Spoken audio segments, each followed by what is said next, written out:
The four pillars of warfare were a deeply rooted conflict doctrine concept adopted by virtually every species with something worth bringing to the table. Each species had something akin to a strong suit and an Achilles heel when comparing those pillars to the equivalent ones of their friends or foes. And even when the difference was not that significant, when the burning will of the fighters alongside the ingenuity of generals would ultimately set winners apart from losers, those four pillars were still the cornerstones from which strategies would be drawn and plans would be laid. The first pillar was the economy. The Ulul was the species known throughout the galaxy as one to have mastered this concept to perfection, followed closely by a handful of its allied species. It was not as if the rest of the galactic community was unable to see the importance of mass-producing and sharing resources in wartime, nor they failed to realize the potential of economic sanctions on a dragged-out war. But the subtleties and nuances required to forge strong interspecies friendships, capable of withstanding the unforgiven trials of turbulent times, were just not everyone's cup of tea. The second pillar was technology. As they were called by the few species aware of their existence, the primordials were the indisputable leaders on this front. Even though they had never shown much interest in joining the galactic community, very few would dare to use numbers to try and claim any of their colonies. Their high-precision jump drives and AI-powered drone ships easily made up for the thousands of years of economic stagnation and relentless unwillingness to pursue further expansion of their empire. The third pillar was logistics. The Ziknanans, notorious for their cheap modular shipyards that could be built on demand at any place with access to basic resources, in addition to their unbreakable supply chain and large-scale transport of personnel capabilities, were a perfect example of not only how to use logistics to win a war, but also how to profit from the conquered afterwards. Additionally, it was noteworthy to mention that their abundance of non-essential supplies and specialized ships for health service support were rumored to have lifted the morale of their troops enough to have won them more than a single war. The fourth pillar was the strategy. The Archok's whole culture had always revolved around comparing their strengths and weaknesses against the other members of their society, so it came as no surprise to the rest of the galaxy when their generals revealed that they had no particular doctrine about ship formations and battlefield positioning. They would always have already collected more than enough information about their targets before starting any battle and have already chosen the best positioning, attack, defense, and retreating tactics based on their take on how their current enemies would fare against the state-of-the-art of their technology. Those four old species had always had a special place in the Federation ideology and had directly or indirectly helped to shape its accumulated pile of millennial-old traditions, rituals, and customs that firmly held this institution together against the trial of time. In its conception, the Federation had been established to mediate conflict and cast light on the growing anarchy lurking in the shadows of the old galaxy. But slowly and steadily it amassed more responsibilities such as guiding new species and even uplifting others deemed unable to achieve FTL independently. Every time a new species was found, it was the Federation's duty to ensure that some other older species wouldn't attempt to take advantage of their, if any, new technologies or explore the uniqueness of their biomass to make a profit before the locals figure out how to do so themselves. And that worked perfectly every time without ever an old species twisting the rules in their favor, promoting chaos for their own gain, conspiring with each other to cover their wrongdoings, or the majority of the inert voting members conniving with all of that to avoid creating trouble for themselves. Or at least that was the formal answer, stripped of all fluff, that the Terran ambassador received after he had expressed his concerns to the Federation's High Council and demanded a mediatory audience on behalf of his species.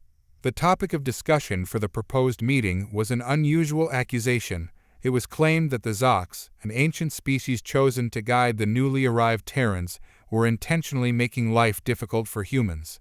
They were accused of operating secretly to sow discord by deliberately intensifying localized conflicts, all with the ultimate aim of justifying a future war against the newcomers. To the Terrans, it was obvious that the Zox had their own agenda and were trying to initiate a generalized conflict with them. The only thing that was not clear at the moment was their motivation. To the rest of the galactic community, however, it was hard to believe that the Zox would do that. Sure, when first introduced to the Federation, The Zocs had proven themselves to be prone to violent tendencies against the weak, but they were quick to weed off that behavior from their society in an attempt to improve their relationship with other species. And while they kept some of their vigor and pride intact, the last war they had fought had been more than 300 of their cycles prior to their meeting with the humans. Moreover, from the perspective of the older species, there was not much for the Zocs to gain in picking a fight with the humans. Their home system was not particularly rich in resources, and their technology was not particularly impressive either. In their view, the only redeeming quality of this new species was the fact that they apparently already had a solid grasp on the 4 pillars of warfare, and they had figured it out on their own before having been introduced to the Federation. But it was not like this would do much difference in case of a war against the Zocs. No matter how good a species' foundation was on those 4 concepts, if they hadn't had enough time to develop, the prospect of a bright future could not make up for their deficiencies in the present. That was the cruel reality. Humanity was doomed. That was the unspoken agreement of the galactic community at the Terran's predicament when the Zocs openly declared what the humans had been frustratingly trying to prove for some time: they wanted war. What they had achieved less consensus about, however, was the motivation of the Zocs. Using logic alone, the best move to profit from the Terrans was to play the nice guy and actively encourage their expansion on the surface, and then buying the rights to the exploration of their neighboring systems in secrecy, only to sell it back to them later for a steep price. That was how they could have strengthened one of their pillars without foolishly damaging another 2. If only the Zocs had acted along these lines, the Terrans might have become a reliable ally of the Federation in a few centuries. But no, that was not the path they had chosen. Their irrational decision of declaring war against the new species and calling forth the last mediation, a millennial-old tradition that definitely was not the kind of mediation the Terrans were hoping to get from the Federation, caught many of the members of the High Council unprepared. But they still managed to assemble their fleet in a hurry and somehow arrive with their ambassadors at the agreed planet before the worst happened. The last mediation required a lot of effort from all members of the Federation. Both species, the Terrans and the Zocs, were required to bring their full fleet and display it on opposite sides of the planet, while the remaining members should use their collective superiority to ensure that no fight would occur. That might seem like a silly tradition or a dangerous dance that would only waste time and resources, but the last mediation was meant to put into perspective the strengths and weaknesses of both species and possibly convince the weaker to give up without a fight, even if they were offered terrible terms of surrender. Something the galactic community unanimously believed the humans would do given their overwhelmingly unfavorable circumstances. That's why it came as an absolute surprise to the reporters of various races when the Terran ambassador utterly ignored them upon landing in his modest ship and, without taking any detours, strode towards the dome where the last mediation would take place. From their perspective, the Terrans' best shot of getting out of this quagmire was to appeal to the goodwill of others' races and seek refuge somewhere else, while the Zocs conquered the few worlds they possessed. But no. The Terran ambassador's stern countenance and the imposing bearing of the surprisingly few soldiers who followed him from behind were the diametrically opposed stance that any sensible species would expect from someone in dire need of help.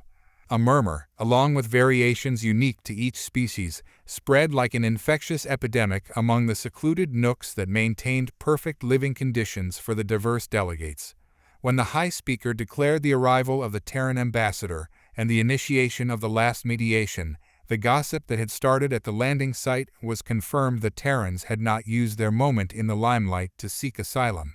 Under the scrutiny of many eyes and other less conventional sensory organs, both the Terran and the Zocs ambassadors climbed the ladder leading to the podium at the center of the dome from opposite sides.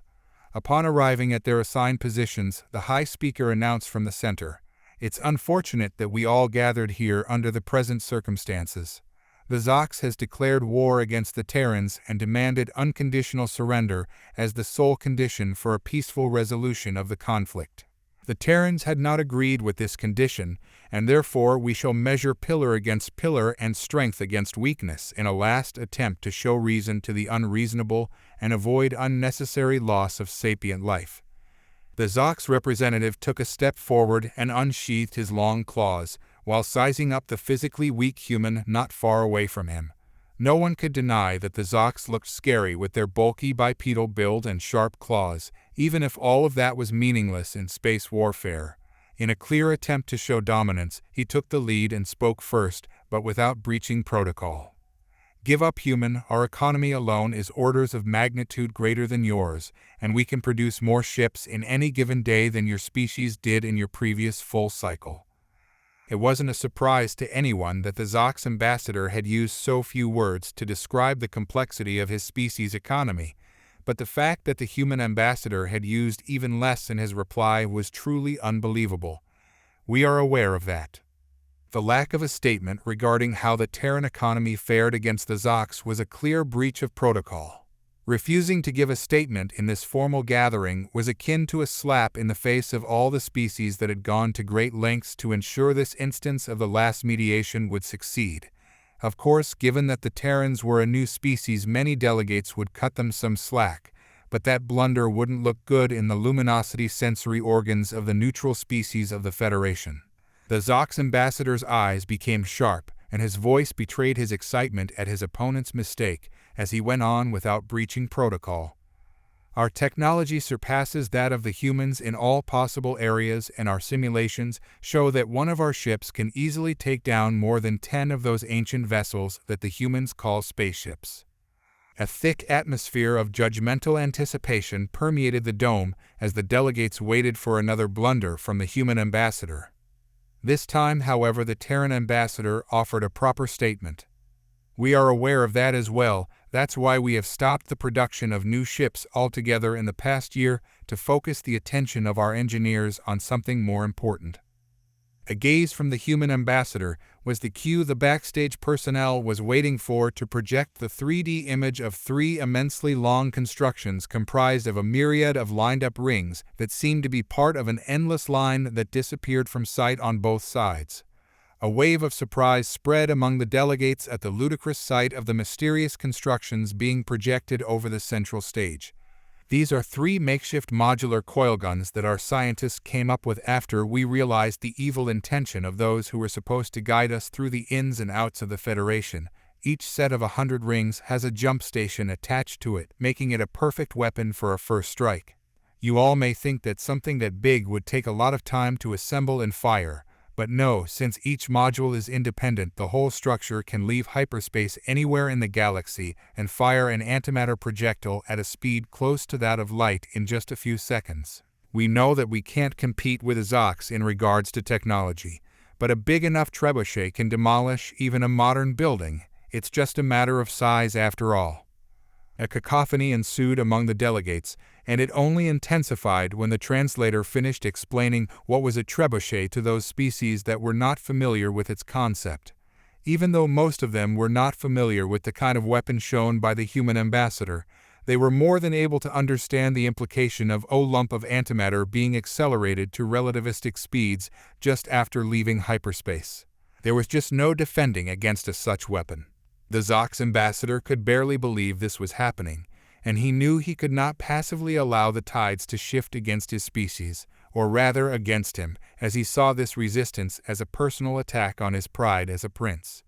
There was no way that a backward species such as those humans could force his people, and by extension himself, to take a step back. Under such a train of thought, he remembered a couple of details from the last intelligence report he had received before the formal declaration of war. "Such big guns for a species that can't even produce enough ammunition for it. I would be worried if there was a structure capable of converting the energy of your star into antimatter, but with only planetary factories, I doubt you have enough of it to fire your weapons more than once. That if the whole thing doesn't blow itself up before firing, of course." The human ambassador retorted with such expectancy of avoiding a war stamped onto his face that this feeling managed to break the interspecies barrier and reach the hearts of some of the delegates. 3 shots and 3 planets of our choice gone. Isn't that enough for your family to give up this war? The Zocs ambassador was livid at his family being cited instead of his species and doubled down instead of giving up. "Don't you dare compare your species with mine. We can afford to lose 3 planets. We have more than 100 colonies spread between multiple systems. At worst, we lose some nobles and a couple of billions of useless peasants. The delegates who originally had come to the dome with no expectation of any excitement were barely able to keep up with the conversation as both ambassadors on stage deliberated on the ramifications of the new variable introduced by the Terrans. When the shock from the Zox ambassador last sentence hit them, the High Speaker was already announcing that a request for a recess had been accepted in accordance with the will of the human ambassador. The human looked quite dejected as he left the podium without entertaining the inquiring looks coming from the alcoves. None of them blamed him for his attitude this time around, though. The humans had laid down the perfect plan for ending this war, only to have it torn down by the Zox's sheer stubbornness. About an hour went by in the blink of an eye as the delegates lost themselves in heated debates about the reason why the Zox would go to such lengths to go to war with the new species. What kind of profit or offense was so great that it would be worth losing 3 plants over it? Before any meaningful conclusion could have been reached, the High Speaker announced the continuation of the last mediation. Silence propagated steadily as the thickness of the atmosphere grew by a whole order of magnitude as both ambassadors returned to their assigned positions. This time there was significant doubt if the humans would surrender or choose a path of mutual destruction where the Zox would lose about 10 times more lives for each human death, but would still win the war just by having more numbers. The Zox ambassador took the lead once more, but this time he was much more serious about describing the logistics capabilities of his species. 5 million ships can warp to Earth at any time. We can defeat your fleet in about 30 minutes in your time units. We can raise your cities to the ground and establish hundreds of outposts on Earth and your other colonies within a day. Our infantry can crush any resistance on the ground within a week, and we can supply them with large amounts of weapons on demand. Within a month, billions of tons of construction material of better quality than anything you can hope to produce will be used by the settlers of my race to raise statues in the honor and glory of the royal family who took control of your planets and achieved victory against such a weak species. The pitiful gazes of the delegates tried without success to gouge the mood of the human ambassador.